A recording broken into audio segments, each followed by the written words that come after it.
sa maison, juu ya kukaribia mnyumba yake, l'adorer et l'écouter. kumwabudu na kumsikia. C'est un bon moment. Ni wakati mzuri. Je salue aussi tous les frères qui nous suivent en ligne au nom de Jésus-Christ. Nasalimia vile vile banduku bote beko netufuata kumtandao munjina ya Yesu Kristo. Et aujourd'hui, ça sera ma prédication de revoir. Na leo itakuwa mahubiri yangu ya kulakana nayo. Je suis reconnaissant Na shukuru au pasteur, à tous les conseils de l'église, mchungaji na shauri yote ya kanisa pour la confiance qu'ils m'ont accordée pour apporter la parole. kwa tumaini balinipatia njuu ya kuhubiri. Et je salue tous les hommes de Dieu au nom de Jésus-Christ. Nasalimia vile vile batumishi bote ba Mungu munjina ya Yesu Kristo. Et à notre bien-aimé frère Kimé et sœur Annie, Na kwa mpendwa wetu ndugu Kime na dada Ani, je souhaite une bénédiction dans leur mariage, nawatakia baraka mundoa yabo, qu'ils vivent un mariage heureux, baishi ndoa ya eri, un mariage béni, ndoa ya baraka, pacifique, ya salama, en attendant le retour du Seigneur. kongojea kurudia kwa Bwana. Ce matin, nous allons parler sur le nom de Jésus. Asubuhi tutasemea yulu ya jina ya Yesu. Je vous invite à vous lever pour la lecture de la parole. Na mita msimame njoo ya kusoma neno.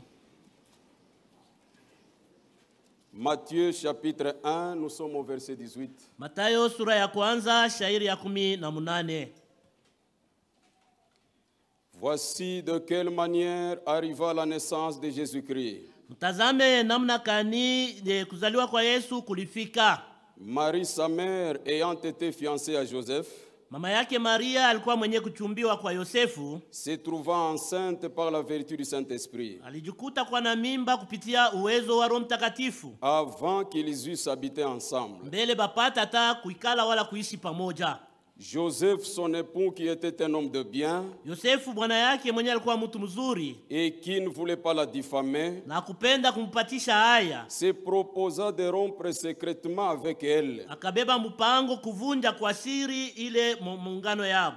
Comme il y pensait, Bila alikuwa na waza kuile mambo, voici un ange du Seigneur lui apparut en songe tazama malaika moja wa Bwana akamonekania katika ndoto et dit: na akasema, Joseph, fils de David, Yosefu mwana wa Daudi, ne crains pas de prendre avec toi Marie ta femme, usiogope kubeba pamoja nawe Maria mke wako, car l'enfant qu'elle a conçu vient du Saint-Esprit. kwa maana mtoto anachukua mumimba anatokea kwa Roho Mtakatifu. Et il enfantera un fils, Atazala mtoto mwanaume et tu lui donneras le nom de Jésus. na utampatia jina ya Yesu. C'est lui qui sauvera son peuple de ses péchés. Ni yeye ataokoa watu wake kumazambi yao. Le feu divin brûlant mon cœur,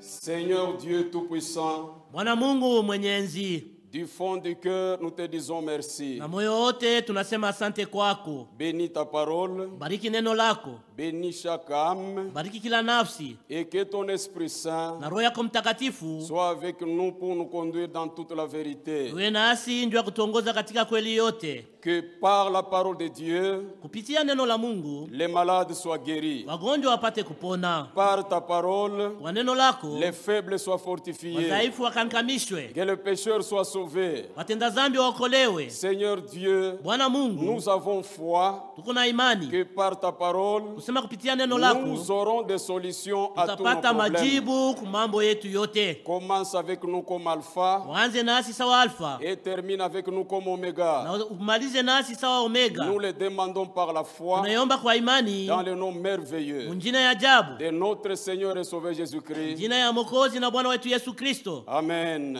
Amina. Vous pouvez vous asseoir Unaweza kuikala et que Dieu vous bénisse. na Mungu amibariki. Le nom de Jésus. Jina la Yesu. Quand vous lisez bien l'écriture, Wakati mnasoma mzuri andiko, vous allez comprendre une chose, mtaelewa kitu kimoja. que ce n'est pas Joseph qui a donné à l'enfant le nom de Jésus. Sema aina Yosefu alimupatia ule mtoto jina ya Yesu. Le nom de Jésus n'était pas dans la pensée de Joseph. Jina ya Yesu haikuwa muwazo ya Yosefu. Non. Hapana. Le nom de Jésus est venu du ciel. Jina ya Yesu litokea kumbingu. C'est très clair. Iko wazi. Comme Joseph pensait à en finir avec son épouse, Sabile Yosefu alikuwa anawaza amalize achane na mke wake. parce qu'elle s'est retrouvée enceinte avant qu'ils eussent habité ensemble. Ndio alimuona na mimba mbele wapate kukala naye pamoja. Mais grand Dieu Lakini Mungu mkubwa a parlé à Joseph en des termes clairs. alimwambia Yosefu waziwazi. Parce que quand il n'y a pas de prophète, Sababu kama nabii anako, quand il n'y a pas de prophète majeur, kama kuna nabii mkubwa, Dieu donne des songes clairs Mungu analetaka mandoto yenye kuwa wazi. qui ne demandent pas d'explication. Ila hitaji mafasirio. C'est pourquoi il a parlé à Joseph dans un songe clair. Kwa maana alimuonyesha Yosefu mundoto moja yenye kuwa wazi. Parce qu'au temps de Joseph, il n'y avait pas de prophète. Jumu wakati Yosefu hakukuwa manabii.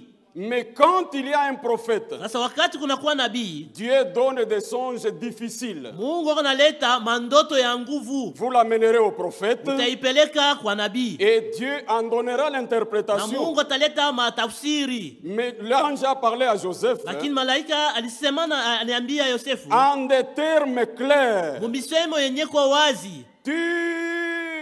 Tu ne chasseras pas ta femme. Hautamwacha bibi yako, hapana. Tu ne vas pas l'abandonner. Hautamwacha, hapana. Car l'enfant qu'elle a conçu Sababu mtoto anachukua mumimba vient du Saint-Esprit. anatokea kwa Roho Et Mtakatifu. l'enfantera un fils. Atazala mtoto mwanaume Et tu vas lui donner le nom de Jésus. na atampatia jina ya Yesu. C'est lui qui sauvera son peuple de ses péchés. Ni yeye ataokoa watu wake toka mazambi yabo. Le nom de Jésus est venu du ciel. Jina ya Yesu natokea kumbingu. C'est vrai, mes chers frères. Ni kweli banduku yangu Ça bapendwa. signifie quoi? Maana yake nini? Quand Dieu était devenu un homme, Wakati Mungu alikuwa mtu, vous n'oubliez pas que dans l'éternité, hamtasabu kusema mumilele, Dieu était seul. Mungu alikuwa peke yake.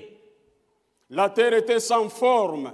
Inchi ilikuwa bila umbo. Il y avait des ténèbres partout. Kulikuwa giza fazi yote. Et il y avait des eaux. Na kulikuwa maji. Mais l'Esprit éternel Lakini roho wa milele vivait au-dessus des eaux. ulikuwa naishi yule ya maji. Et cet esprit-là Na ile roho était Elohim. ilikuwa ni Elohim. C'est lui qui existe par lui-même. Ula nikalaka naishi kwa yeye peke yake. Sans père, Bila baba, sans mère, bila mama, sans généalogie, bila uzao, sans commencement de vie, bila mwanzo wa maisha, ni fin de jour. wala mwisho wa masiku. Il vit par lui-même. Yako naishi kwa yeye moya. Il a existé depuis quand? On ne sait pas. Alikuwa kako tangu wakati kani atujue. C'est pourquoi, bien aimé, Kwa maana wapendwa, Dieu est infini. Mungu ana na mwisho. Il est illimité. Ana na mipaka Et hapana. dans le temps et dans l'espace. Na mu wakati na mu fazi. Mais l'homme est limité. Lakini mtu yako na mipaka. C'est pourquoi l'homme ne peut pas étudier un être illimité. Kwa maana mtu aweza ajifunze ule mtu asipo mipaka. Quand ils font 9 ans à la théologie, Wakati wanafanya miaka kenda kule ils nous teolojia, amènent 3 dieux. wanatuletea miungu tatu. Dieu le Père, Mungu Baba, Dieu le Fils, Mungu Mwana, Dieu le Saint-Esprit. Mungu Roho Mtakatifu. Ça, c'est la théologie. Ile ni teolojia. Mais notre Dieu, Lakini Mungu wetu il est un et indivisible. eko mmoja na hakuna namna ya kumkabula mubipande. Dieu ne s'étudie pas à l'école, Mungu abamufundake ku masomo. mais grand Dieu se révèle. Lakini Mungu mkubwa anakalaka najifunua. Et quand il se révèle, Na wakati c'est anajifunua, alors que vous le comprendrez mieux. ndio pale utamuelewa mzuri. Il était seul. Alikuwa peke yake. dans un corps spirituel invisible. mwili ya kiroho isiyoonekana. Bien qu'il y avait des ténèbres sur toute la terre, Hata kama pa dunia palikuwa giza, mais lui, Dieu, yeye Mungu lakini est lumière. yeye ni nuru. Il vivait dans une lumière Alikuwa naishi munuru. inaccessible Ile nuru hakuna kitu kinaweza kuingiamo. que l'homme n'a jamais vu Ile mtu et hajaonaka que l'homme ne peut voir. na mtu hawezi kuiona. Comme il est écrit dans 1 Timothée, Ile imeandika Timotheo wa kwanza le chapitre 6. sura 6. Nous sommes au verset 16. Tuko mshairi yake ya 16. Il est écrit, Imeandikwa, qui seul possède l'immortalité, yeye peke yake ndio iko na kutokufa.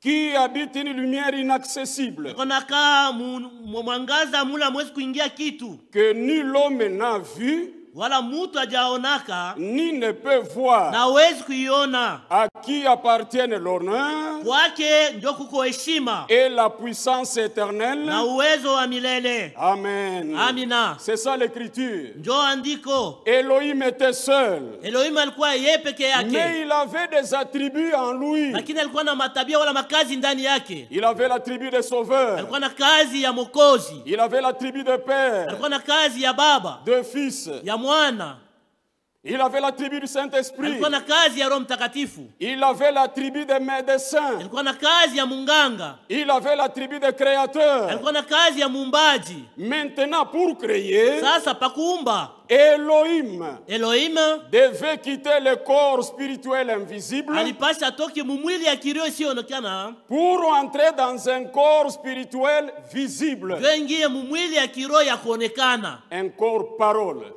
mwili neno, appelé Logos. ile banaita logos. Elohim est entré dans le temps, Elohim aliingia muwakati, et dans ce corps, na mwili mwili il a créé toutes choses. aliumba bintu byote.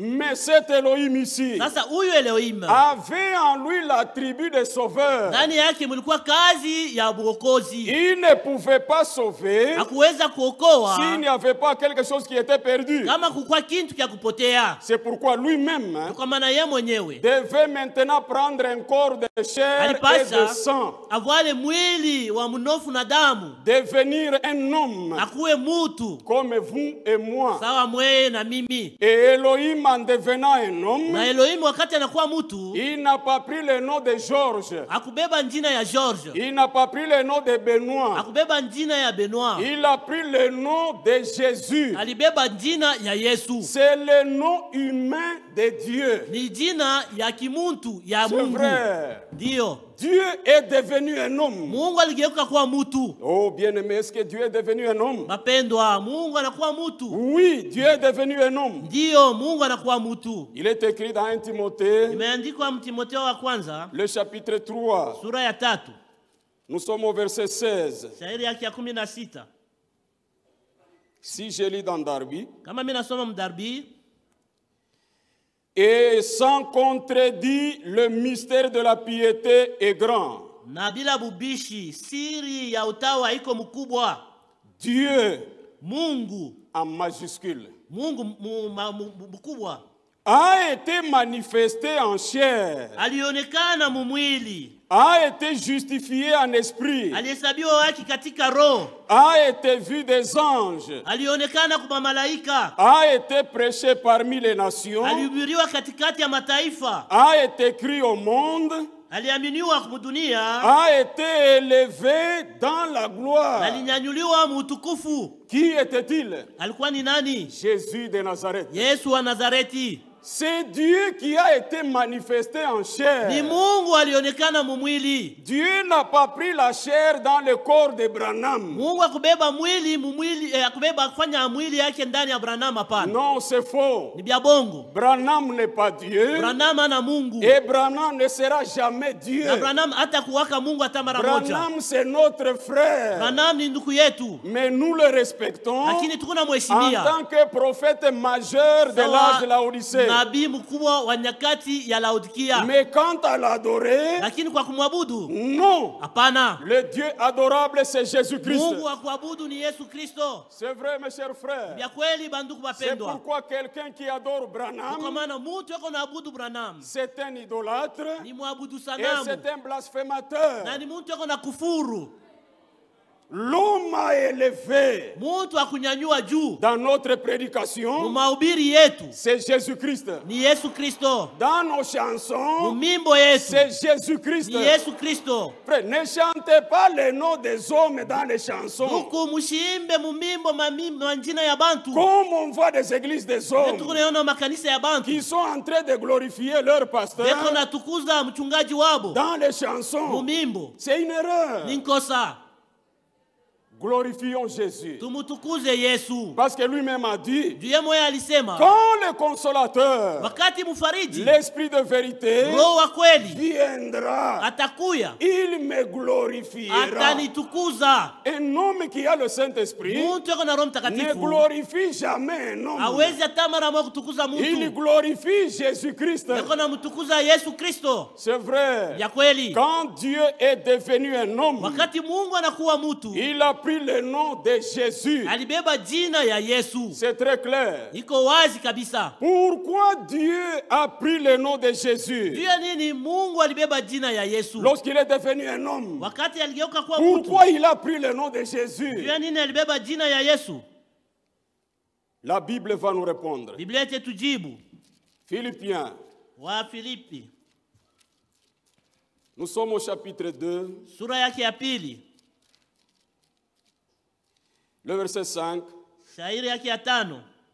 Ayez en vous les sentiments qui étaient en Jésus-Christ, Muwe ndani yenu na mania ilikuwa ndani ya Yesu Kristo. lequel existant en forme de Dieu, Mwenyewe alikuwa hapo mfano ya mtu, n'a point regardé comme une proie à arracher d'être égal avec Dieu, akuangalia sawa kitu kya kujikokotea akuye pamoja na Mungu, mais s'est dépouillé lui-même, lakini alijivula mwenyewe, en prenant une forme de serviteur, akabeba mfano ya mtumishi, en devenant semblable aux hommes, akifanana na watu, et ayant paru comme un simple homme, na alionekana sawa mtu wa burebure. il s'est humilié lui-même, Alijinyenyekeza mwenyewe, se rendant obéissant jusqu'à la mort, anajifanya mtiifu mpaka na kulufu, même jusqu'à la mort de la croix. hata kulufu ya msalaba. C'est pourquoi aussi Ndio kwa maana vile vile Dieu l'a souverainement élevé Mungu alimnyanyua juu sana, et lui a donné le nom qui est au-dessus de tout nom, na alimpatia jina iko yulu ya majina yote, afin qu'au nom de Jésus, kusudi kujina ya Yesu tout genou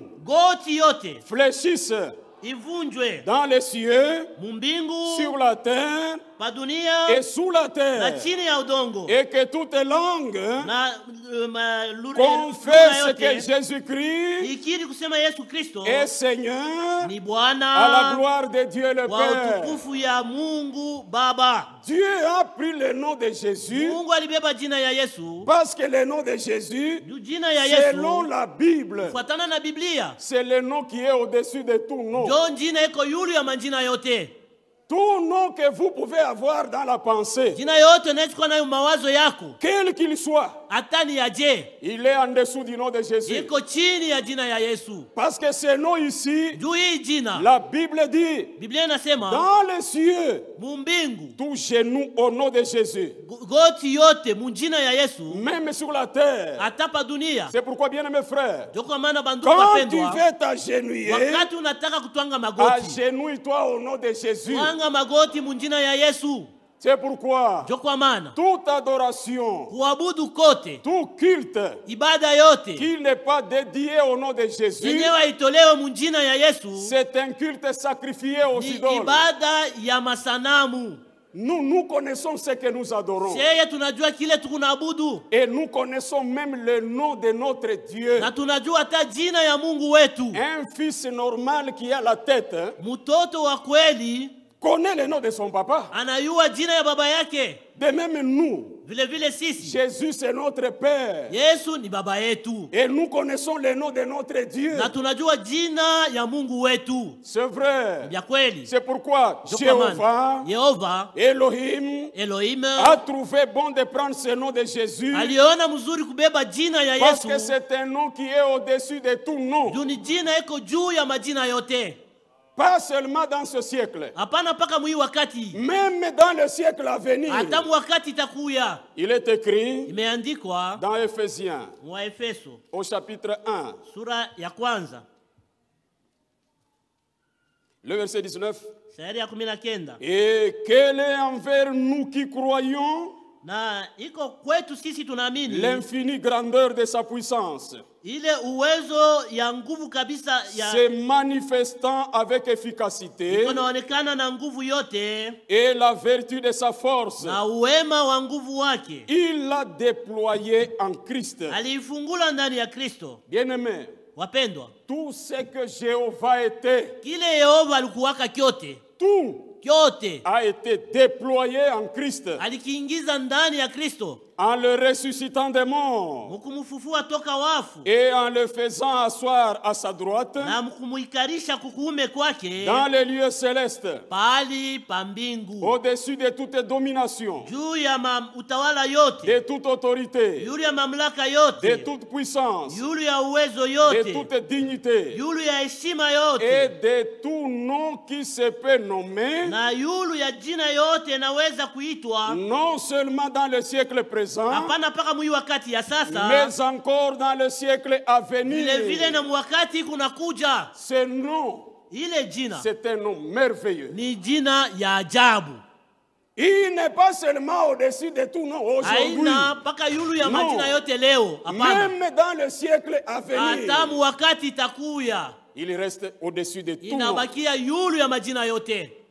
Le nom de Jésus. Jina ya Yesu. Et selon Hébreux chapitre 1, Na kufuatana wa Ibrania sura ya kwanza, il est écrit imeandikwa au verset 1, shairi yake ya kwanza, après avoir autrefois, à plusieurs manières et de plusieurs manières, parlé à nos pères par les prophètes, kisha wakati ya zamani mara mingi na mifano ya mingi kusemezana na baba yetu kupitia manabii, Dieu dans ces derniers temps Mungu mwi wakati ya mwisho nous a parlé par le Fils, alisemezana nasi kupitia mwana qu'il a établi héritier de toutes choses, mwenyewe, aliweka kwa murithi wa maneno yote, par lequel il a aussi créé le monde, kupitia yeye vile vile aliumba dunia, et qui, na yeye étant le reflet de sa gloire, alikuwa kionyesho cha utukufu yake. Jésus c'est le reflet de la gloire de Dieu Yesu ni kionyesho ya utukufu ya Mungu et l'empreinte de sa personne, na chapa ya muntu bwake, et soutenant toutes choses na mwenye kusimamia bintu byote par sa parole toute kwa puissante, neno yake ya uwezo kabisa, a fait la purification des na péchés alifanya utakaso wa mazambi, et s'est assis à la droite de la majesté divine dans les lieux très hauts, na alienda kuikala kuume kwa utawala wa Mungu pahali pa juu kabisa, devenant d'autant supérieur aux anges akakuwa yulu ya mamalaika, qu'il a hérité d'un nom na aliriti jina moya plus excellent que le leur, ya mzuri sana kupitia yabo,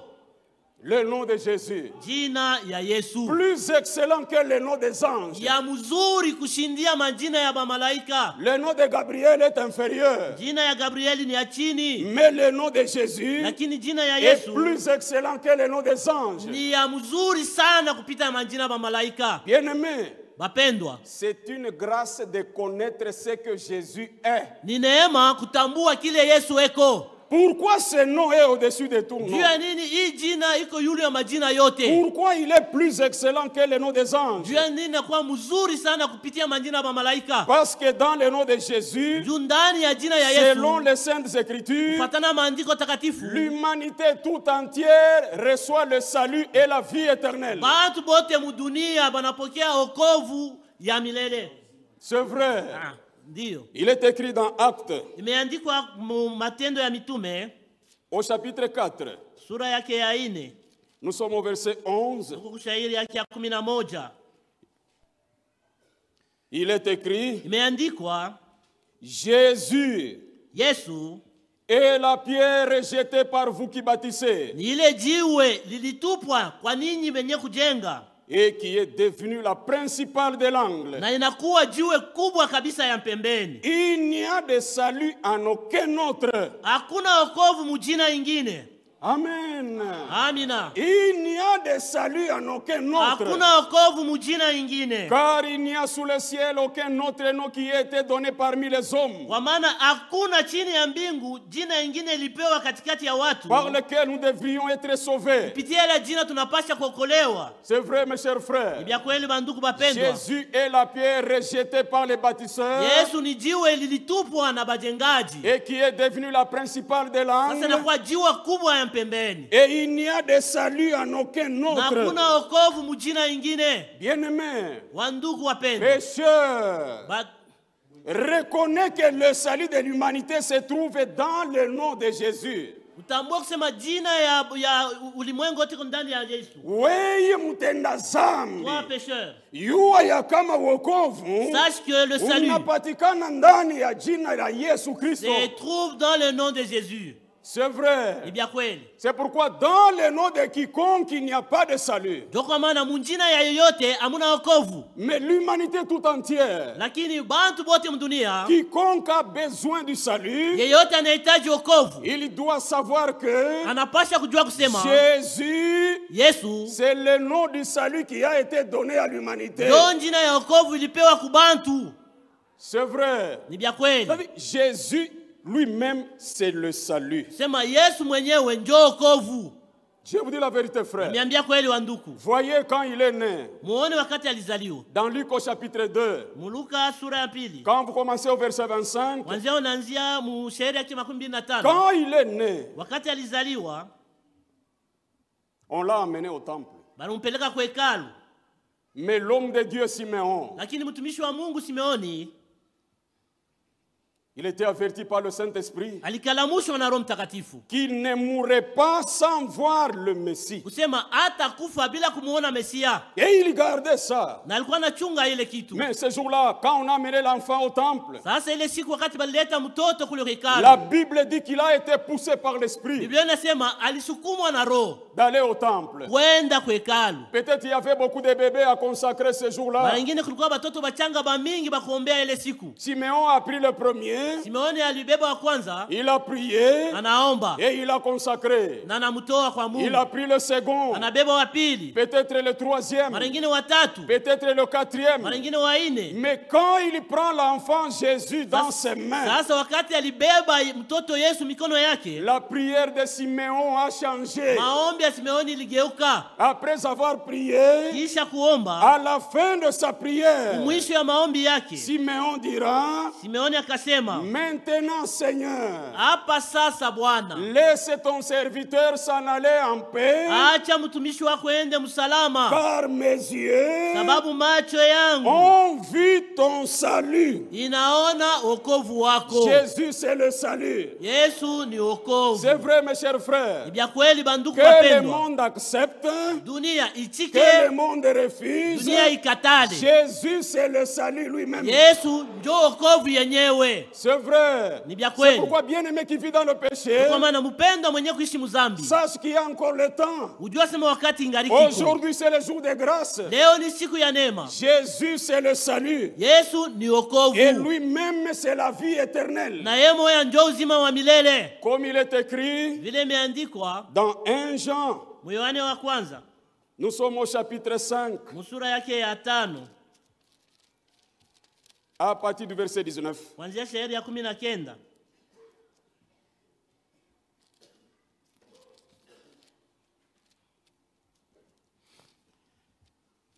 1 Jean chapitre 5, Yohane wa kwanza sura 5 le verset 19. shairi ya 19.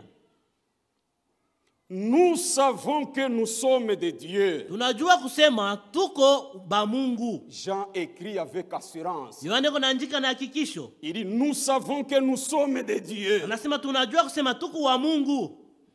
Et vous le savez aussi. Na mwe mnaijua vile. Ne doutez pas de votre salut. Musishikwe na shaka juu ya wokovu Dieu, yenu. c'est notre Père. Mungu ni baba yetu. Il t'a déjà sauvé. Anaisha kukuokoa. Et crois ça. Na wewe amini ile. Nous sommes et nous savons que nous sommes de Dieu. Tunajua kusema tuko wa Mungu. Et que le monde entier Na dunia yote mzima est sous la puissance du malin. iko chini ya uwezo ya shetani. Nous savons aussi Tunajua vile que vile le Fils de Dieu est venu kusema mwana wa Mungu alikuja et qu'il nous a donné l'intelligence na alitupatia akili pour connaître le véritable. hivi tupate kumjua wa kweli. Et nous sommes dans le véritable. Na sisi tuko ndani ya wa kweli. En son Fils Ndani ya mwana Jésus-Christ, wake Yesu Kristo. c'est lui qui est le Dieu véritable Ni yeye ndio eko Mungu wa kweli. et la vie éternelle. Na uzima wa milele. Petits enfants, gardez-vous des idoles. Watoto kidogo mudichunge kwa masanamu. Jésus, c'est la vie éternelle. Yesu ni uzima wa milele. Jésus, c'est le salut. Yesu ni C'est wokovu. pourquoi lui-même, un jour, il se tient devant les pharisiens. Ndio kwa maana siku moja anasimama kumbele wa Farisayo. Dans Jean au chapitre 8, Yohane sura 8. au verset 24, Zaidi ya 24. le Seigneur leur dit, Bwana kawaambia, si vous ne croyez pas ce que je suis, kama muamini kile niko, vous mourrez dans vos péchés. muvu nakufa muzambi yenu. Quelqu'un qui ne croit pas ce que Jésus est, Mutu la siamini kile Yesu eko, il mourra dans ses péchés. atakufa mu mazambi yake. Jésus n'est pas la deuxième personne de la divinité. Non. Yesu ana mutu wa pili mu Mungu, hapana. Non. Hapana. Où il y a un vieillard Mule muko mzee moya avec une calvitie na ribala et un bâton, na kamuchi yake Dieu kabakora. le Père, Mungu Baba et un jeune garçon de 22 ans, na kijana wa 22 ans. Dieu le Fils, Mungu Mwana et une colombe, na na uwa. Dieu le Saint-Esprit. Mungu Roho Mtakatifu. Non. Hapana. Nous croyons en un seul Dieu qui a fait 3 fonctions. Sisi tunaamini Mungu mmoja alitumika makazi tatu. Il a fait la fonction de Père, Alifanya kazi ya Baba, il a fait la fonction de Fils, anafanya kazi ya Mwana, et il fait la fonction du na yeye Saint-Esprit. anafanya kazi ya Roho Mtakatifu. Jésus, c'est la vie éternelle. Yesu ndio uzima wa milele. C'est pourquoi le nom de Jésus Kwa maana jina ya Yesu est au-dessus de tout nom. liko juu ya majina yote. Parce que c'est dans ce nom-là que nous avons le salut. Sababu ni ndani ya ile jina ndio tuko na wokovu. Et dans le nom de Jésus, Na mjina ya Yesu nous avons le pardon des péchés. tunapata ama usamehe wa mazambi. Il est écrit Imeandikwa dans Actes, mu Matendo ya Mitume le chapitre 10, sura 10 le verset 44, 42. shairi ya 42. Et Jésus nous a ordonné de prêcher au peuple Na Yesu alituamuru kuhubiri kubantu et d'attester na kuhakikisha que c'est lui qui a été établi par Dieu juge des vivants kusema et des morts. ni yeye ndio Mungu aliweka kuwa mwamuzi wa bantu bazima na bakufa. Tous les prophètes rendent de lui le témoignage Manabii bote beko na mshuhudia que quiconque croit en lui kusema yeyote akimwamini yeye reçoit par son nom beko napokea kwa jina lake le pardon des péchés. usamehe wa mazambi. Quiconque veut recevoir le pardon de son péché, Yeyote anapenda apokee usamehe wa mazambi il yake, réalise que le pardon de ses péchés ne se reçoit qu'au nom de Jésus. atambue kusema usamehe wa mazambi napokewaka paka munjina ya Yesu. C'est vrai. Ni bya kweli. Tu as volé la moto d'autrui, Uliiba tukutuku ya muntu, n'allez pas chez quelqu'un d'autre usiende kwa mtu mwingine pour demander pardon. juu ya kumuomba usamehe. Il te donne un chapelet. Anakupatia chapele, Va réciter, uende ukafanya, va saluer uende ukasalimie Marie 40 fois. Maria mara 40. Je te salue Marie. Na kusalimia Maria, Je te salue Marie. na kusalimia Maria. Frère, c'était la salutation de Gabriel. Ndugu, ile ilikuwa ni salamu ya Il Gabrieli. n'y a pas de pardon de péché en saluant Marie. Hakuna usamehe wa dhambi mkumusalimia Maria. Gabriel connaissait, il savait aussi le savoir-vivre. Gabrieli alijua vile bantu kuishi mzuri na bantu. Qu'avant de parler à quelqu'un, il faut d'abord le saluer. Sema mbele ya kusumbulia na mtu napasha mbele kumlamkia. C'est pourquoi il l'a salué. Ndio kwa maana amsalimia. Il n'y a pas de fondement pour le pardon des péchés là-bas. Hapana msingi ya usamehe wa mazambi pa kusalimiana. Quand tu voles la moto d'autrui, Wakati unaiba pikipiki ya tu veux que mtu, ton péché soit pardonné, unapenda dhambi yako isamewe, prends la moto, beba ile pikipiki, va à l'ayant droit. uende kwa mwenyewe et dis-lui, umwambie, c'est moi qui ai volé ta moto, niye ndio niliiba pikipiki yako, pardonne-moi. unisamee. Et après, Na kisha tu viens maintenant t'agenouiller, unakuwa sasa kutwanga tu magoti, demandes pardon, unaomba et usamaha, Jésus te pardonne. na Yesu anakusamee. C'est ça l'écriture. Ndio andiko. C'est pourquoi notre Ndio kwa foi maana imani yetu est totalement basée sur les Écritures. inajengwa kabisa kabisa pa maandiko. Toute église qui n'a pas la Bible comme absolue est une dénomination. Kanisa yote ina na Biblia sawa tegemeo ni zebu. Peu importe son nom. Hata jina yake ko yaje. Même s'ils ont des brochures. Hata kama beko na mabroshuri. Si leur enseignement Kama mafundisho n'est pas yabo basé sur la Bible, haijengwe pa Biblia, c'est une dénomination. ni zebu. C'est vrai. Bia kweli. Et nous le disons Na tuko na isema avec un sang-froid. na bila boka hata moya. C'est vrai. Bia kweli. Parce que lui-même Branham disait Yeye mwenyewe Branham alikuwa anasema, que si moi Branham, sema kama mie Branham je venais devant vous ninaanza kwa kumbele et yenu, que je vous donne un enseignement ninakuwa kumbele yenu na nipatia qui mafundisho n'est pas dans la Bible, ile haina mu Biblia, oubliez. muhisabu. C'est clair et net. Huku iko ya wazi kabisa. C'est vrai. Bia kweli. Dans le nom de Jésus, Mjina ya Yesu nous avons le pardon de nos péchés. tunapokea ama usamehe wa mazambi. Ici, je parle à quelqu'un qui vit dans le péché. Hapa niko nasema juu ya mtu leo anaishi mzambi. Voyez, quand Jésus était ressuscité, Muone wakati Yesu alifufuka, après 3 jours, kisha masiku 3 il ressort de la tombe anatoka mkaburi en tant que puissant vainqueur. sawa mshindaji wa uwezo. Mais les 2 disciples qui s'en allaient à Emmaüs Lakini wanafunzi mbili walikuwa naenda kwa Emau, n'avaient pas encore su qu'il était déjà ressuscité. abakuyua kusema anaisha kufufuka. Et ils retournaient chez eux Wakarudia kwabo comme des orphelins. sawa wayatima, Et ils s'échangeaient en cours de route. na balikuwa nasumburia munjia. En tout cas, les sacrificateurs ont mal fait. Oh, bakuhani balifanya mubaya, Ils ont arrêté le Seigneur. banamfunga Bwana, Ils l'ont pendu à la croix. banamutunjika kumsalaba, En tout cas, ils ont mal agi. balifanya mubaya. Et quand ils parlaient Na wakati balikuwa beko et nasumburia, qu'ils s'en allaient, beko naenda munjia, la Bible dit Biblia inasema leur visage était tout défait. uso yabo ilikuwa isha kulekea kabisa. Mais quand ils s'en allaient, Na wakati balikuwa naenda, le Seigneur apparaît. Bwana kaonekana, Mais ils ne savent pas que c'est lui. lakini abakujua sema ni yeye.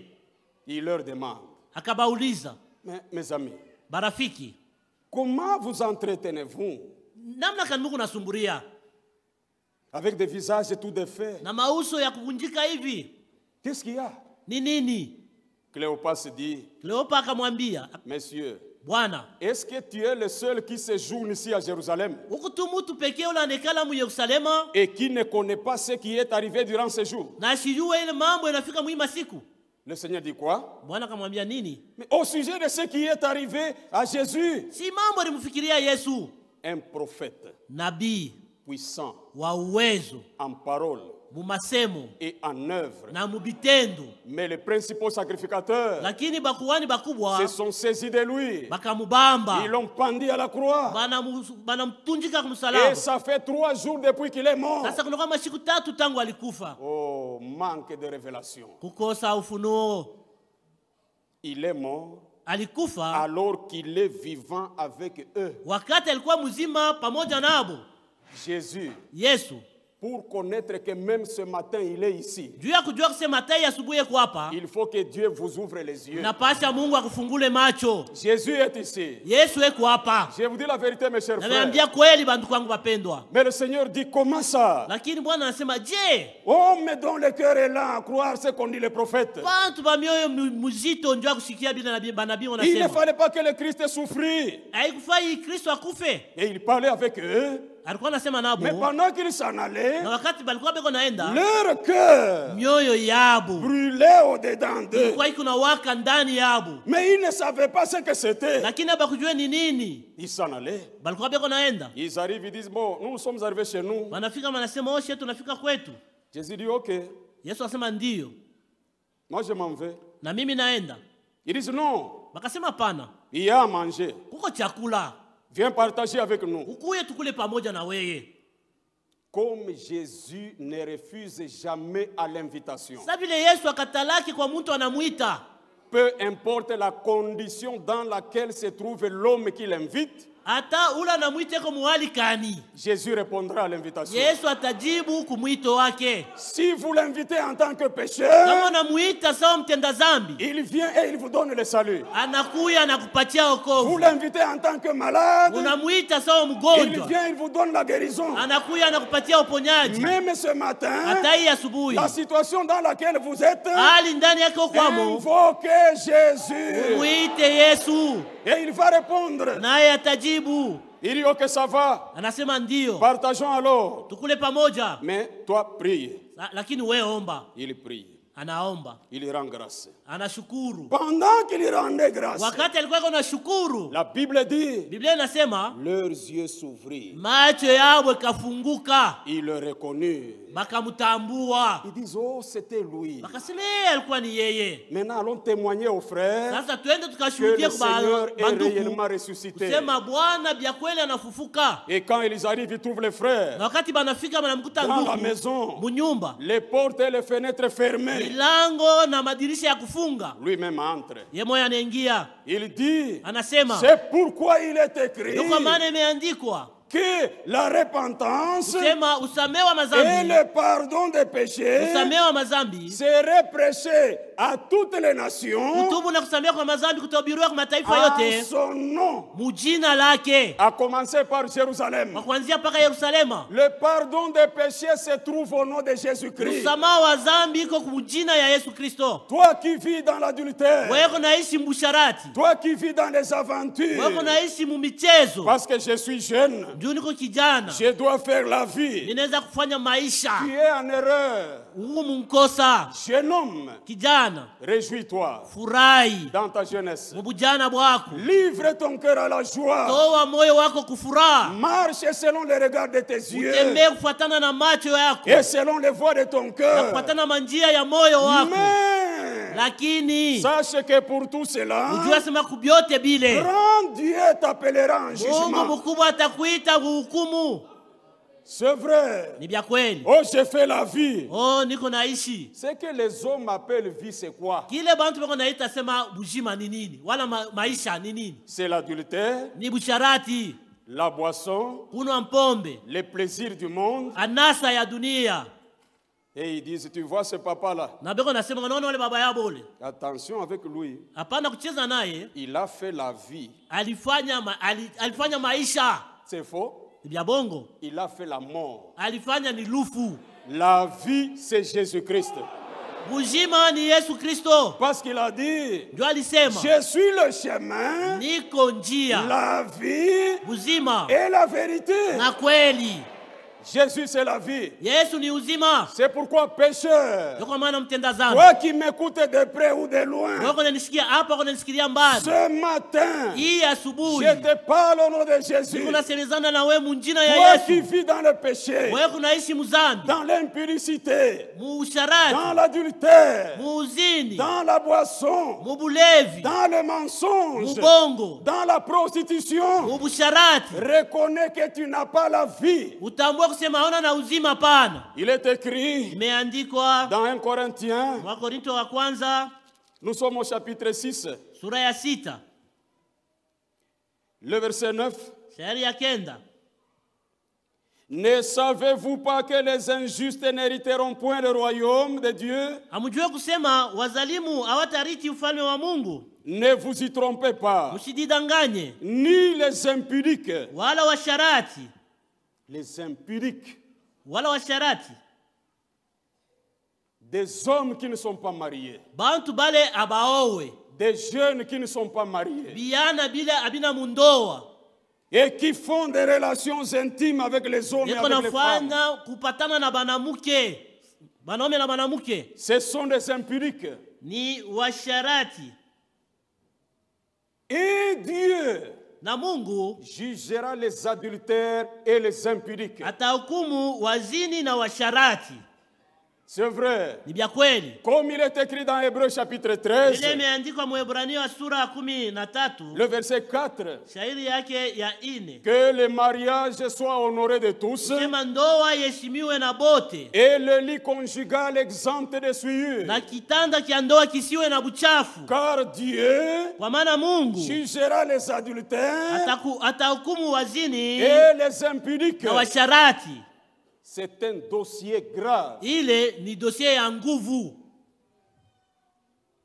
Les saints Watakatifu jugeront les ivrognes, batahukumu balevi, les voleurs, bezi, les cupides, benya kupenda fedha, les aventuriers qui vivent dans les plaisirs du monde. ba michezo bale beko naishi anasa ya dunia. Mais pour ce qui est de l'adultère Lakini kumambo inaangalia et busharati de l'impudicité, na uzini, c'est Dieu lui-même. ni Mungu mwenyewe.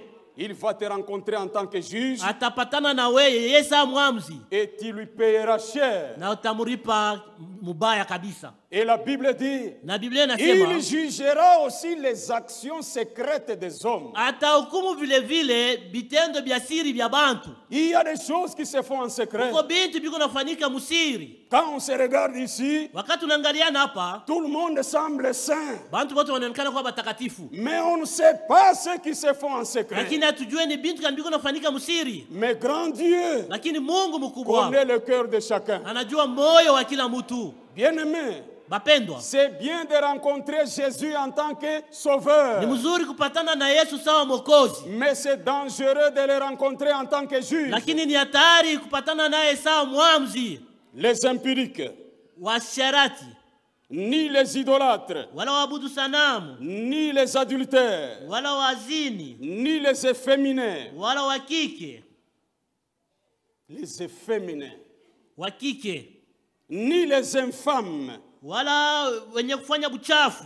Des hommes qui font des choses honteuses, Bantu beko nafanya bintu bya aya, comme des homosexuels, sawa ba shoga, comme des hommes qui couchent avec les animaux, sawa bantu beko na tembea na beko nafanya busharati na les femmes banyama. qui se prostituent avec des bêtes. Banamuke beko na busharatika na banyama. Ce sont des infâmes, Ni bale baneta ba infâme, les voleurs, bezi, les cupides, bapenda fedha, les ivrognes, balevi, ni les outrageux, wala bakutukana, ni les ravisseurs wala banyangani n'hériteront le royaume de Dieu. abatariti ufalme wa Mungu. C'est la parole de Dieu. Ni neno la Mungu. C'est vrai, elle demeure éternellement. Hii neno inabakia milele. Toi qui vis dans la boisson, Wewe naishi mubulevi, tu es en erreur. uko munkosa. Toi qui vis dans l'adultère, Wewe naishi tu mubusharati, es en erreur. uko munkosa. Toi qui forces les avortements, Wewe unatosha mimba kwa nguvu. reconnais que tu as le sang d'un homme dans tes mains. Ujue kusema kuna damu ya mutu mumikono yako.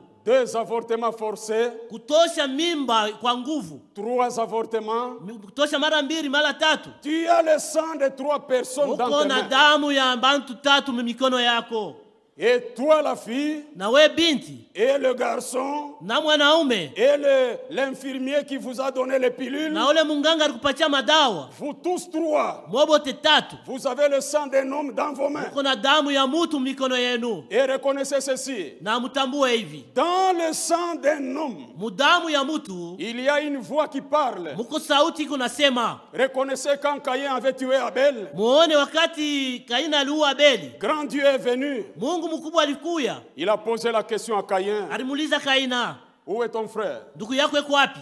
Caïn répond avec orgueil, Kaina akajibu na kiburi, je ne sais pas, nisijue, je ne suis pas le gardien de mon frère. mimi sina wa kuchunga ndugu yangu. Dieu lui dit, Mungu akamwambia, la voix du sang de ton frère sauti ya damu ya ndugu yako crie de la terre jusqu'à moi. iko nalalamika kutoka pa udongo kufika kwangu. Cet enfant-là que tu as forcé l'avortement, Ule mtoto ulitosha kwa nguvu mumimba, son sang damu yake crie, iko nalalamika, maman m'a tué. Mama ananiua. Maman m'a tué. Mama ananiua. Maman m'a tué. Mama ananiua. Tu as le sang d'un homme. Uko na damu ya mtu. Mais ce matin, Lakini asubuhi il y a un sang plus puissant que ton péché. uko damu ya uwezo kabisa kushindia dhambi yako. C'est le sang de Jésus-Christ. Ni damu ya Yesu Kristo. C'est la mer de l'oubli, ce sang-là. Ndio bahari ya kusabu ile damu. Peu importe le niveau de ton péché, Haizuru kimo cha dhambi yako. il est écrit dans Ésaïe au chapitre 1, Imeandikwa Isaya sura ya kwanza, le verset 18, shairi ya 18. venez et plaidons. Ujeni na tuombe. Même si vos péchés sont comme le cramoisi, Hata kama dhambi yenu kunyekundu kabisa, ils seront blancs comme la laine. itakuwa mweupe sawa kitani. Même s'ils sont rouges, Hata kama iko mwekunda, ils seront comme la neige. itakuwa sawa theluji. C'est le sang de Ni Jésus-Christ. damu ya Yesu Kristo. Un sang plus puissant que ton péché. Damu yenye kuwa na uwezo kabisa kushindia dhambi yako. Et jusqu'à ce matin, Na hii wakati le asubuhi, sang de Jésus n'a pas encore séché. damu ya Yesu haijakauka bado. Il coule encore jusqu'à ce matin. Ingariki na vuya hata hii asubuhi. Quiconque croit que le sang a déjà séché, Yeyote anaamini asema damu inaisha kauka, il est en erreur. eko mumkosa, Il est dans une fausse doctrine. eko mumafundisho ya bongo. Nous prêchons Tuko na ubiri. parce que le sang est encore là. Juu damu ingaliki iko. Nous croyons Tunaamini parce que le sang est encore là. paske damu ingaliki iko. Nous nous repentons de nos péchés Tuko na tubu parce kumakosa que le yetu. sang est encore Juu là. damu iko wako. C'est pourquoi, bien-aimé qui vit dans le Kwa maana péché, bapendwa benye kuishi muzambi, ce matin, Jésus se présente devant vous comme sauveur. hii asubuhi Yesu anajionyesha kumbele yenu saa Mwokozi. Et dans toute la Bible, Na mubiblia yote, quiconque avait reçu la vie éternelle yeyote alipokea uzima wa milele ne devait pas adhérer à une église. hakuweza kuingia kukanisa fulani. Quiconque avait reçu la vie éternelle Yeyote alipokea uzima wa milele devait venir à Jésus. alipasha akuye kwa Yesu. C'est vrai. Ni vya kweli. Commençons par le jour de la Pentecôte. Kuanzia mpaka siku ya Pentekosta, Quand l'effusion du Saint-Esprit s'est produite, wakati kumwangika kwa damu kulifanika, la Bible dit Biblia inasema la population avait accouru bantu bote walikimbilia kule pour voir ce qui s'était passé à la chambre haute. juu ya kuona ni nini ilikuwa inafanika kule kuchumba cha juu. Et quand ils arrivent, Na wakati banafika, ils voient les gens en train de prophétiser. wanaona bantu beko na tabiri, Ils voient les gens en train de parler en langue. wanaona bantu beko nasema mulugha. Et quand ils parlent en Na langue, wakati wanasema mulugha, chacun entend dans sa propre langue. kila mtu ako nasikia mkikabila yake. Ils disent comment? Banasema nini? Est-ce qu'ils ont bu du vin? Balikunywa vinyo. Ils sont ivres, ces gens. Aba bantu manisha kulewa. Pierre descend Petro akashuka avec les 11. na bale ba 11.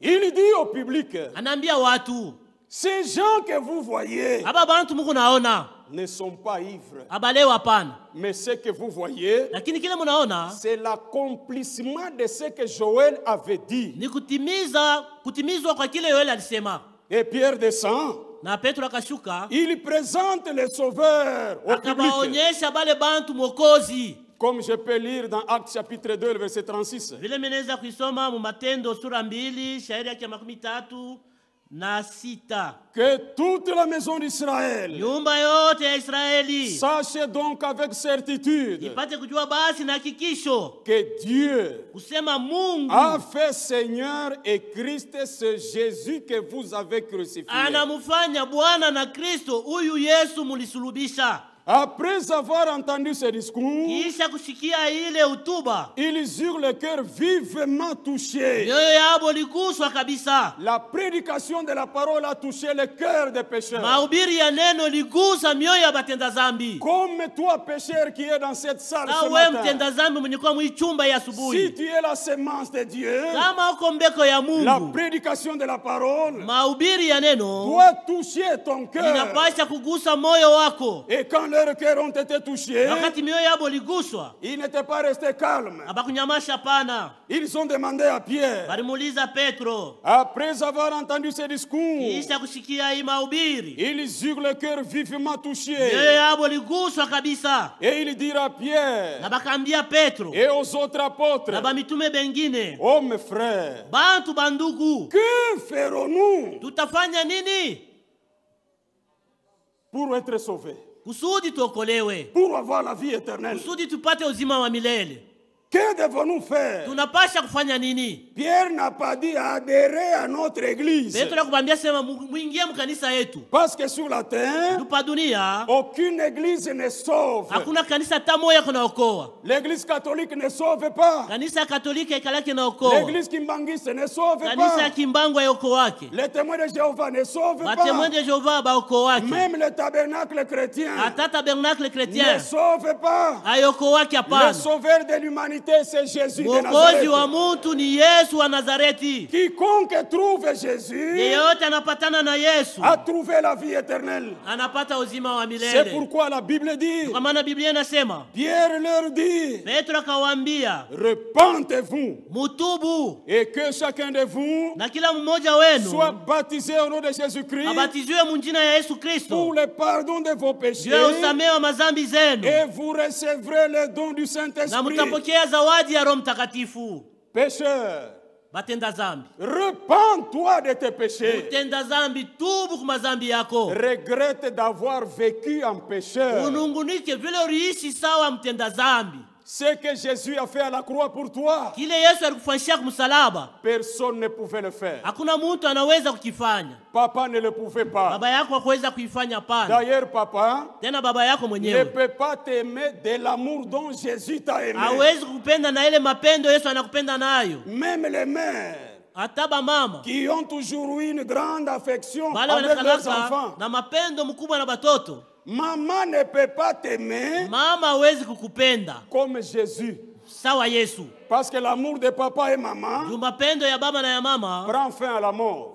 inasimamiaka palufu, Mais l'amour de Jésus, lakini mapendo ya c'est Yesu jusqu'au-delà de la mort. iko naenda na ile ngambo ya lufu. Jésus, c'est un ami fidèle. Yesu ni rafiki mwaminifu. Il a dit, Alisema, je ne t'abandonnerai point, sitakuacha je kamwe, ne te délaisserai point. sitakuachilia hata mara moja. C'est vrai, Vya kweli, Jésus Yesu est bon.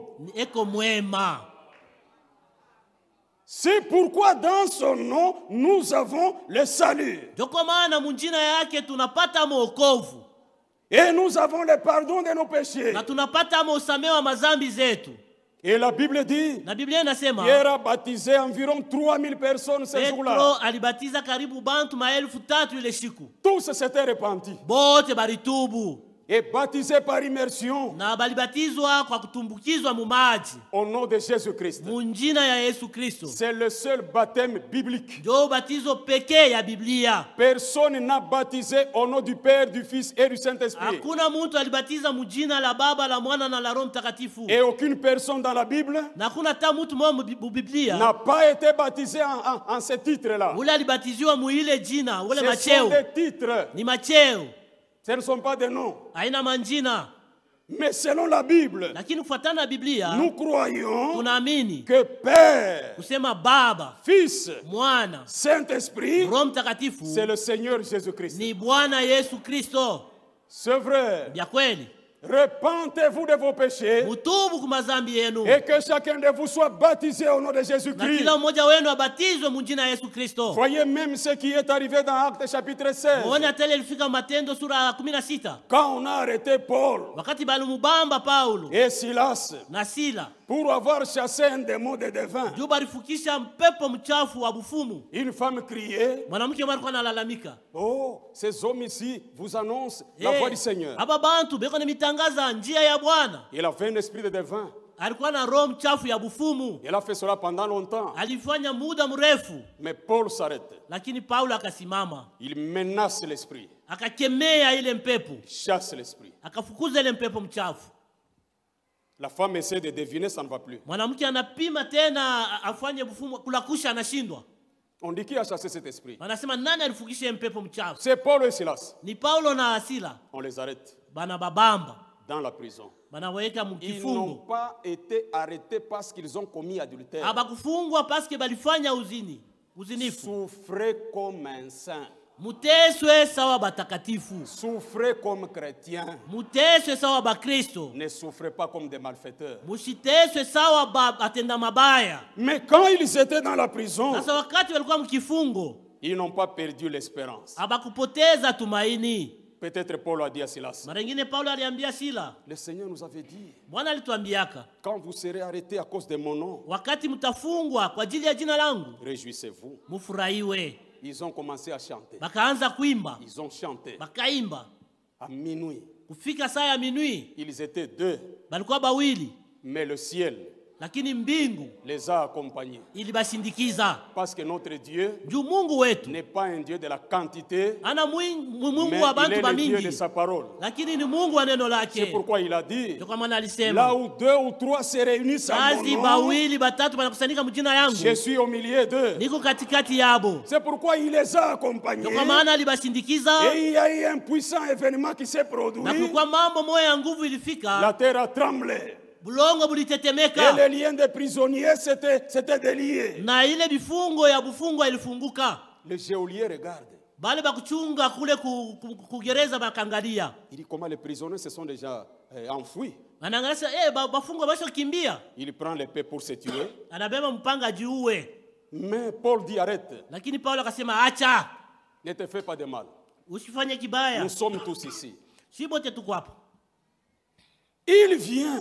Anakuya, La Bible dit, Biblia inasema quand il a vu ces puissants miracles, wakati aliona mjiza wa nguvu, il a posé la question, aliuliza comme celle qu'on a posée le jour de la Pentecôte, saka ile saa ile ulizo waliulizaka siku ya Pentecoste, au verset 30. mstari yake ya 13, Il les fit sortir et dit, akabatosha na kusema, Seigneur, Bwana, que faut-il que je fasse pour être sauvé? inapasha nifanye nini njoo nipate kokoleo? Paul et Silas répondirent, Paulo na Sila bakajibu, crois au Seigneur Jésus mwamini Bwana Yesu et tu seras sauvé, na utakolewa, toi et ta famille.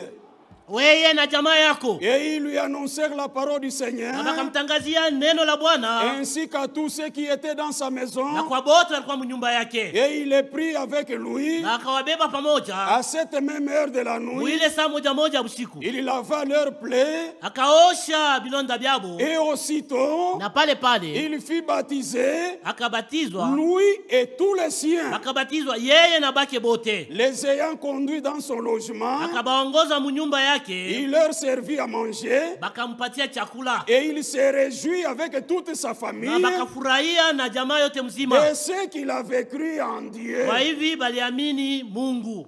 Quand on est sauvé, Wakati unaokolewa, on doit expérimenter la joie du salut. tunapasha kuonja furaha ya wokovu.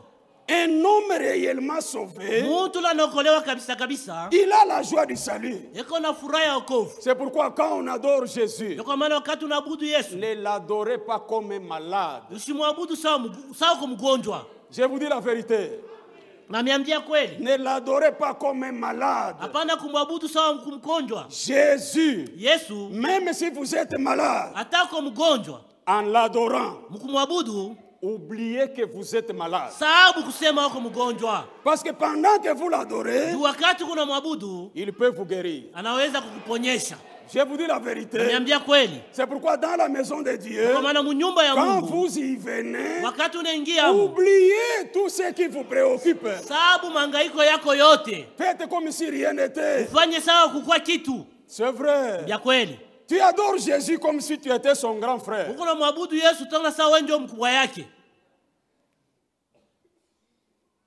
Non. Hapana, non, hapana, hapana. non. Hapana. Tu n'as rien pour t'enorgueillir. Hauna na kitu njoo upate kuwa na kiburi. Je te dis la vérité. Nakwambia kweli, Tout ce que tu as, yote ile uko nayo c'est la grâce de Dieu. ni neema ya Mungu.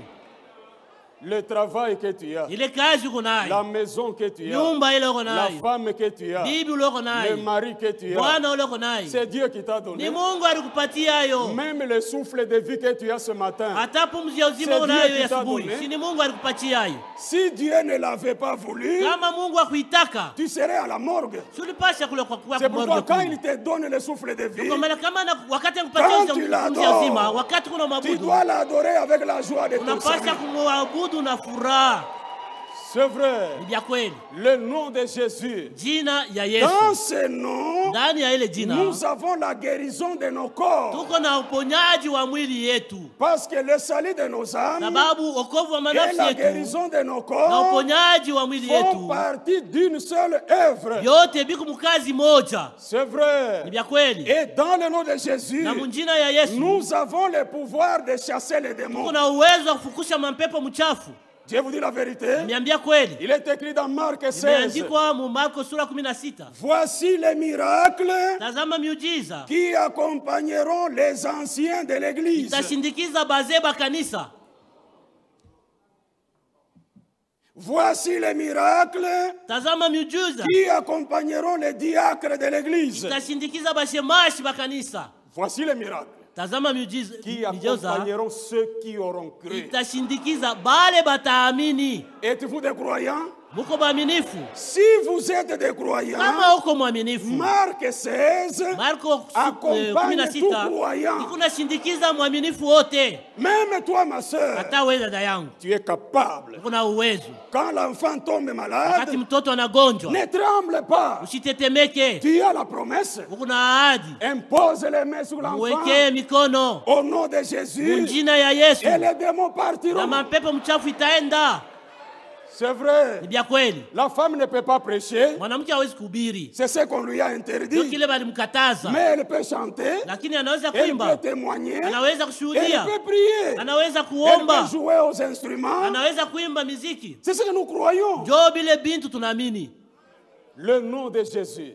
Jina la Yesu, Un nom sans comparable. jina ila hawezi kufananishwa Dans le ciel, sur mumbingu la terre pa et dunia en dessous de la na terre. chini ya bulongo. Le nom de Jésus est sans comparable. Jina ya Yesu hawezi kuifananisha. C'est pourquoi, mes chers frères, Kwa maana banduku nous bapendwa, n'avons pas la promesse de dialoguer avec les démons. hatuna na malako ya kusumburia na mapepo mchafu. Quelqu'un est possédé, Muntu eko na mapepo mchafu. vous démons, We mpepo mchafu, vous venez d'où? unatokea wapi? Oh, nous venons de Kasungeji. Tunatokea Kasungeji. Vous êtes au nombre de combien? Tuko bangapi? Oh, nous sommes 10. Tuko Qui bakumi. vous a envoyé? Nani anamituma? Laurent nous a envoyé. Laurent ndio anetutuma. Frère, Nduku, laissons ça au groupe de prière. mwache ile kumakunji ya maombi. Nous n'avons pas la promesse de dialoguer avec les démons. Sie hatuna na ahadi ya kusumburia na mapepo mchafu. Nous avons la promesse de les chasser. Sie tuna ahadi ya kuwafukisha. C'est vrai. Ni vya kweli. Le nom de Jésus est tellement puissant Jina ya Yesu kuna uwezo kabisa que même dans les épreuves, kusema hata mu majaribu nous avons la victoire au nom de Jésus-Christ. tuko napata ushindi munjina ya Yesu Kristo. Même dans les épreuves. Hata mu bipimo. Je vous dis la vérité. Namiambia kweli. Quand vous croyez, Wakati unaamini les épreuves viendront. bipimo bitakuya. Mais quand les épreuves viennent, Wakati bipimo vitafika, ne tremblez pas. hapana kutetemeka. Il est écrit Meandikwa dans 1 Pierre, mu Petro wa kwanza. 1 Pierre au chapitre 1, Petro wa kwanza sura ya kwanza. nous sommes au verset 6. Shairi yake ya 6. C'est là ce qui fait votre joie. Ile ndio iko nafanya furaha yenu. Quoique maintenant, puisqu'il le faut, Hata kama hapa sasa sababu inaifai vous soyez attristés mpate kuhuzunishwa pour un peu de temps par diverses kwa épreuves, muda kidogo kwa vipimo vya kuachana, afin que l'épreuve de votre foi, kusudi kipimo cha imani yako plus précieuse que l'or périssable, ya damani kusidia hata dhahabu yenye kunaoza, qui cependant est éprouvée par le feu, ile lakini inajaribiwa kwa moto, ait pour résultat la louange, na ipate kupata sawa jibu sifa, la gloire utukufu et l'honneur na heshima lorsque Jésus-Christ apparaîtra. wakati Yesu Kristo ataonekana. Notre Dieu Mungu wetu sait nous délivrer de toutes les épreuves. eko natukomboa kwa vipimo vyote. C'est pourquoi ce matin, Ndio kwa maana ya asubuhi croyez en la parole de promesse. muamini neno ya ahadi, Que dans le nom de Jésus, kusema munjina ya nous Yesu avons la victoire dans les épreuves. unapata ushindi mu vipimo. Bien-aimés, Bapendwa, nous ne combattons pas pour arracher la victoire. si hatukombanake njuu ya kubeba ushindi. Non. Hapana. Nous combattons déjà dans la victoire. Seye tukunakombana ndani ya ushindi. Parce que Jésus a déjà tout vaincu. Yesu anesha kushinda yote. Il a vaincu la mort, Alishinda lufu, la maladie, magonjwa, le péché, dhambi, les afflictions et mateso tout ce qui nous trouble. na vyote biko Jésus natuangaisha. l'a déjà vaincu. Yesu anesha kubishinda. Nous combattons dans la Seye victoire. tukunakombana tuko ndani ya ushindi. C'est vrai. Vya kweli. Voyez Shadrach, Muone Shadrach, Meshach, Meshach, Abednego, les trois témoins wale bashuhuda batatu de Dieu. ba Mungu. Quand on leur a dit de s'agenouiller devant la statue, Wakati balibambia batwange magoti kumbele ya sanamu, quiconque ne va pas s'agenouiller yeyote atatwanga magoti sera jeté dans la fournaise. atatupa mtanuru. Chers frères, Banduku bapendwa, ces trois jeunes gens aba babiana tatu ne s'étaient pas entendus. abakusikilizana. Hapana, Non, hapana, c'était selon la foi de chacun. ilikuwa kufuatana na imani ya kila mtu. Parce que la foi est individuelle. Juu imani ni ya mtu binafsi. Mais chacun a dit non, pas question. Meshaki alisema hataki loko. Parce que notre Dieu, Juu Mungu wetu dans le premier commandement, muamri ya kwanza il nous dit, anatuambia, je suis un Dieu jaloux. niko Mungu wa bwivu. Tu n'auras pas d'autre Dieu devant ma face. Hautakuwa na Mungu mwingine mbele yangu. Quand Meshach a vu ça, Wakati Meshaki aliona il a vile, dit, je ne m'agenouille pas. alisema sitatwanga magoti, Et on a allumé le feu. na banawakisha moto. Tout le monde à genoux. Bote wanatwanga magoti. Même les révérends de cette époque-là. Na bale ba reverend ba ile wakati Tout le monde à genoux. bote balitwanga magoti. Mais on regarde, Tunaangalia Meshach debout, Meshaki wa kusimama, Shadrach debout, Shadrach wa kusimama, Abednego debout. Abednego benye kusimama. On a dit au roi, ces trois jeunes gens sont orgueilleux. Banaambia mfalme, aba biana tatu aba beko na kiburi, Ils n'ont pas obéi à ton ordre. abakutii amri yako. Le roi s'est mis en colère. Sultani akasirika, Il a dit, anasema devez le faire. munapasha kuifanya. Quel est ce Dieu-là qui peut vous délivrer de ma main? Ni Mungu kana anaweza kunikomboa kwa mikono yangu. Les trois frères ont dit, Bale banduku batatu wakasema, nous n'avons pas à te répondre. hatuna najibu ya kupatia, Mais le Dieu que nous servons, lakini yule Mungu tukunatumikia il est capable eko na uwezo de nous délivrer de cette fournaise. ya kutukomboa muita nuru. Donc par la foi, Manake kwa il imani voyait déjà la délivrance. balikuwa barisha kuona ukombozi wao. Parce que la foi voit ce que l'œil ne voit pas. Juu imani inaonaka kile jicho alione. On a dit, allez, jetez-les. Barisema Bien, mes mubatupe. frères, Banduku bapendwa, lorsque la chose se faisait sur la terre, ile mambo ilikuwa inafanyika qui s'éteignait, kulikuwa mkusanyiko ilikuwa inafanyika kule. le ciel observait la chose de était déjà allumé. Moto balikuwa baisha kuiwasha. Les anges étaient déjà agités au ciel. Malaika balikuwa beko na tenka kumbingu. Peut-être Gabriel pouvait venir. Mara nyingine Gabriel aliweza kuya. Seigneur, Anasema mais Bwana, on fait jeter tes trois témoins banataka kutupa bashuhuda bako afin qu'ils batatu. meurent. Bakufe. Envoie-moi. Unitume. Je ferai quelque chose là-bas. Nitafanya kitendo Je vais kimoja les kule. disperser tous. Tabazambaza Je bote. vais éteindre le feu. Lazimisha moto. Jéhovah Yehova était calme. alikuwa kimya. Il a dit à Gabriel, Anamwambia Gabriel, tais-toi, nyamasha, va te reposer. uende kapumuzike. Les anges n'étaient pas tranquilles. Bamalaika bakwe kimya hapana. Bien-aimés, Bapendo, être fils de Dieu, c'est être plus qu'un ange. kuwa mtoto wa Mungu kunashindia kuwa malaika. Parce que la Bible dit, Juu Biblia inasema l'ange de l'Éternel malaika wa Bwana campe autour de ceux qui le craignent. eko napika nkambi kando kando ya bale beko na Donc mogopa. les anges, Manake ba malaika ce sont des agents. ni batumishi, Ils sont à notre service. beko mukazi yetu. L'ange de l'Éternel Malaika wa Bwana campe autour de ceux qui le craignent. eko napika nkambi kando kando ya bale beko naongopa Et Bwana. l'ange de l'Éternel, c'est l'Éternel Na lui-même. malaika wa Bwana ni Bwana ye mwenyewe. Michael vient. Mikaela anakuya. Seigneur, Bwana, moi je suis là. niko hapo. Je vais faire quelque chose, envoie-moi. Mtafanya kitu fulani Ils sont unitume. déjà sur le point de les jeter. Banataka kumtupa. Jéhovah dit, Yehova akasema, Michael, Mikaela, tais-toi. nyamasha. L'ange des eaux vient. Malaika wa maji anakuja. Il dit Seigneur, Anasema Bwana, tu connais ce que j'avais fait le jour du déluge. tunajua siku nilifanyaka wakati siku ya karika. Je vais ouvrir les écluses d'en haut Tafungula madirisha ya kumbingu et d'en bas. na ya chini. Je ferai qu'il y ait beaucoup d'eau. Tafanya kukue mai ya mingi Et le feu sera éteint. na moto itazimika. Et tes témoins seront délivrés. Na bashuhuda bako watakombolewa. Jéhovah dit à l'ange des eaux, Yehova anamwambia yule malaika wa maji, tais-toi, nyamasha, repose-toi. pumzika. Jéhovah leur dit, Yehova akamwambia, le problème de l'homme, mambo ya mtu ce n'est pas le problème d'un ange. haina mambo ya malaika. Mambo ya muntu ni mambo ya Le problème de l'homme me concerne moi seul. Ni vya kweli frère. C'est vrai, frère. Mambo konayo. Le problème que tu as mambo ya muntu mwingine, ni mambo ya Mungu. Pas un problème de quelqu'un d'autre, c'est le problème de Dieu ton Père. Bile biote bikuna kufikia. Tout ce qui t'arrive, Mungu baba yako anayua. Dieu ton Père le sait. Et il va apporter la solution. Ataleta jibu.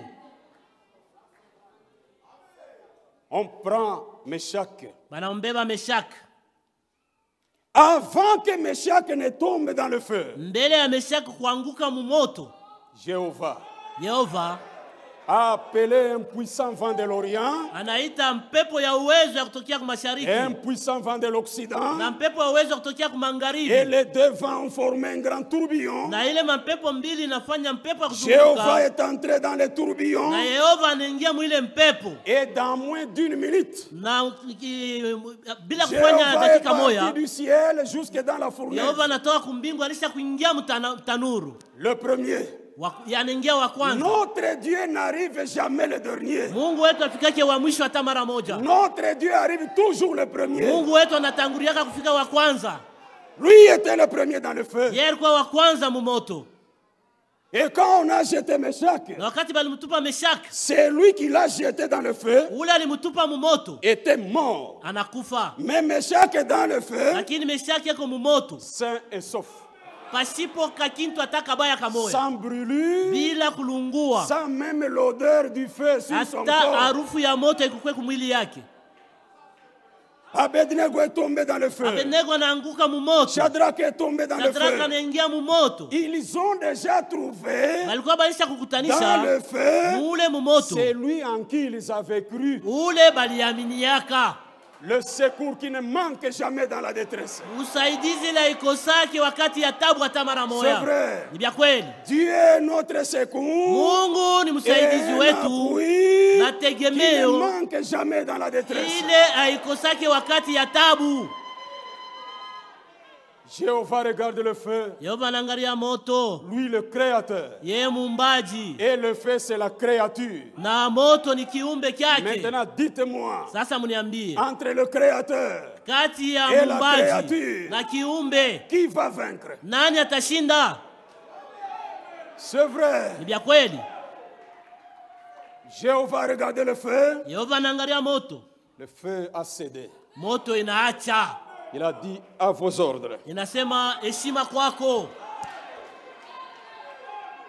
Et les trois frères pouvaient sillonner dans le feu. Na bale banduku batatu waliweza biko natembea mumoto, Ils pouvaient même chanter peut-être. biko naimba hata kuimba mara ingine.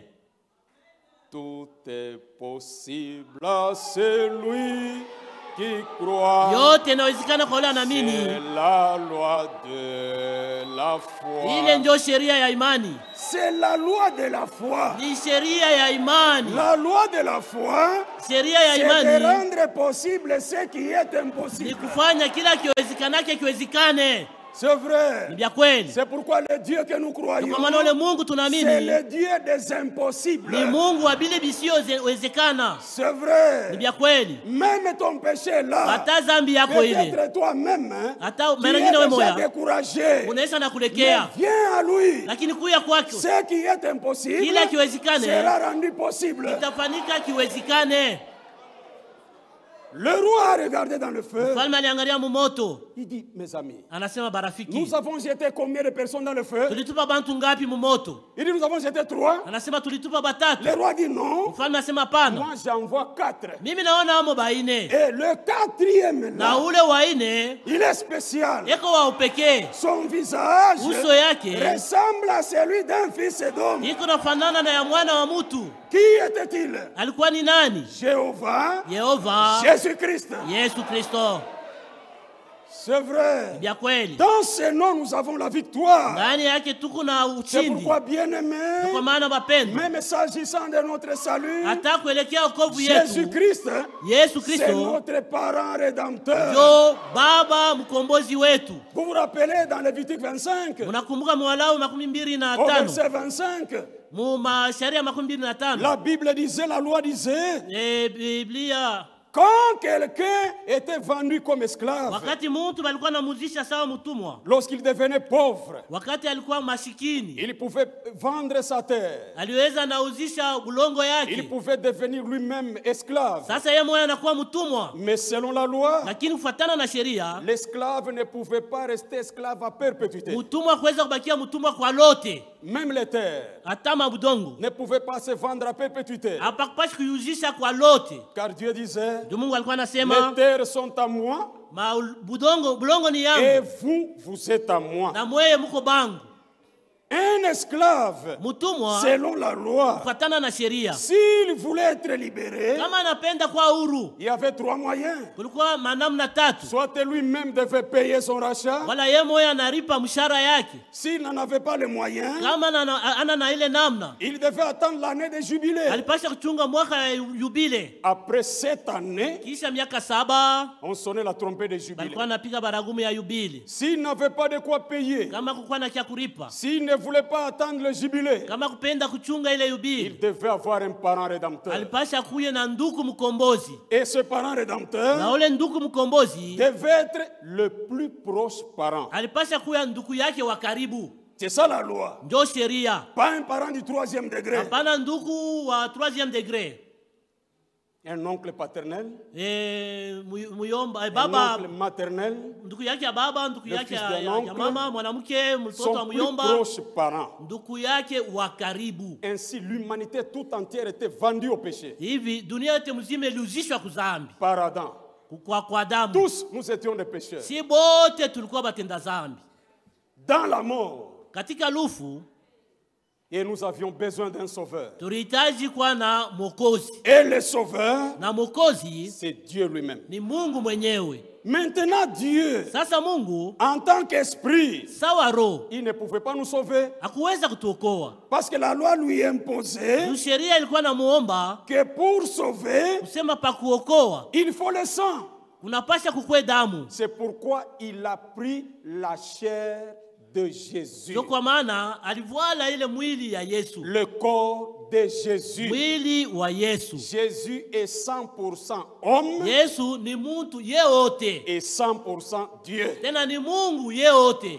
C'est-à-dire Dieu en Jésus, Manake Mungu ndani ya Yesu il a la chair, iko na mwili, il a le sang, iko na damu. c'est-à-dire il est notre proche Maana parent. yake ni ndugu yetu wa karibu. Selon Hébreux chapitre 2 verset Kufuatana na 14. Waebrania sura 2 shairi ya Il a 14, participé à la chair et au sang, alishiriki kumwili na kudamu. comme nous ses enfants. Sasa batoto yake Il est devenu notre proche parent. anakuya ndugu yetu wa karibu.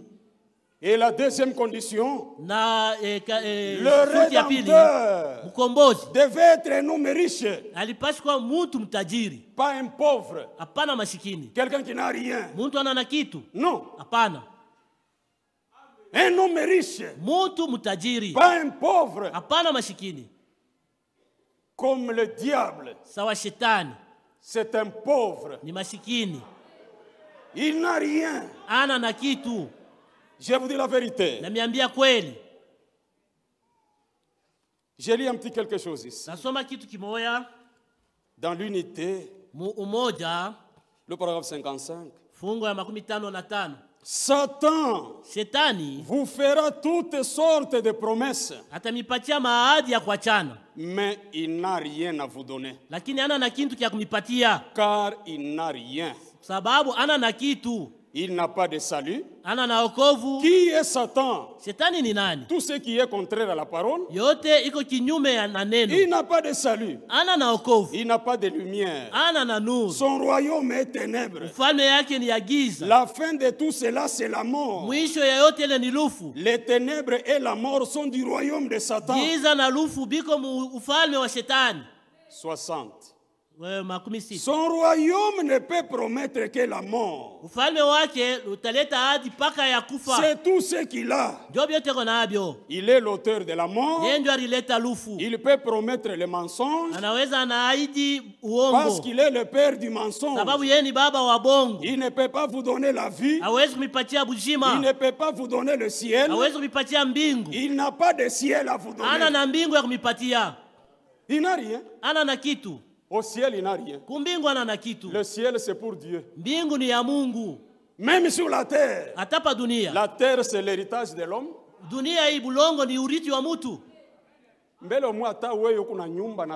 Toi, du moins, tu as même une maison avec un salon. Satan n'a rien. Quelqu'un qui n'a rien, il va te donner quoi? Pourquoi le servir, toi qui vis dans le péché? Viens à Jésus. Jésus est riche. Je vous dis la vérité. Il dit la terre est à moi. L'or est à moi. L'argent est à moi. Mais il n'a jamais dit que je suis riche en or et en argent. Mais il dit je suis riche en miséricorde. Jésus est riche. C'est vrai. Voyez quand il est devant 7000 hommes. Il dit aux disciples, cherchez à manger pour la foule. Pierre dit comment? Nous n'avons que 5 pains et 2 poissons. Comment nous allons nourrir cette foule? Jésus dit très bien. Amenez ça ici. Jésus prend les 5 pains et les 2 poissons. Il rend grâce. Il dit, prenez et partagez. Ah. Peut-être Pierre pouvait se demander, est-ce que ça va suffire? Il pouvait souffler Barthélemy. Barthélemy. Le Seigneur il veut nous faire la honte aujourd'hui. Jésus, c'est le Dieu des impossibles. Peut-être Pierre avait 2 pains. Il donne le premier à quelqu'un. Prend le second, il donne. Il regarde dans le panier. 4. Comment ça? Il partage les 4. Il regarde. 8. Jésus, homme riche. Je vais vous dire la vérité. Dans Matthieu 17, on lui a dit de payer l'impôt. On a dit aux disciples, votre ne peut pas payer l'impôt. Les disciples ont dit au Seigneur, on demande l'impôt. Jésus dit, comment il n'y a pas d'argent? Nous n'avons rien. Il dit, ok. Pierre vient. Toi, tu es spécialiste en pêche. Prends ta ligne. Va à la mer. Le premier poisson que tu vas tirer, ouvre-lui la bouche. À son intérieur, il y a l'argent. Qui a placé l'argent là-bas? Mon frère, c'est Jésus. Il a des banques même dans l'eau. C'est vrai. À partir de 0, Jésus peut vous bénir. Homme riche. Homme digne. Le Rédempteur devait être un homme digne. Pas un homme léger, quelqu'un sans personnalité. Un homme criblé de dettes, un homme ivrogne. Non, ça devait être quelqu'un qui a de la dignité. C'est pourquoi Jean l'a vu dans l'île de Patmos.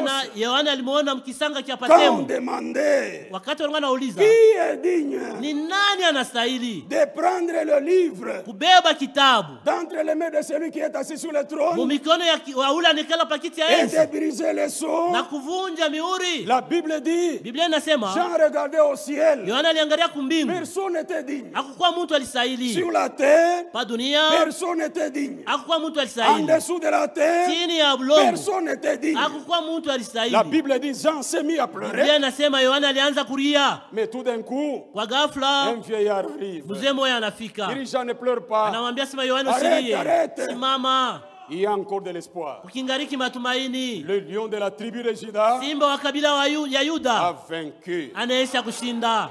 Jean pensait voir un lion, Yohana alizania sema ataona simba. mais il voit un agneau. Lakini anaona mwana Oh, kondoo. bien-aimé, Bapendwa. jusqu'à ce matin, Hata hii asubuhi Jésus est agneau. Yesu ni mwana kondoo.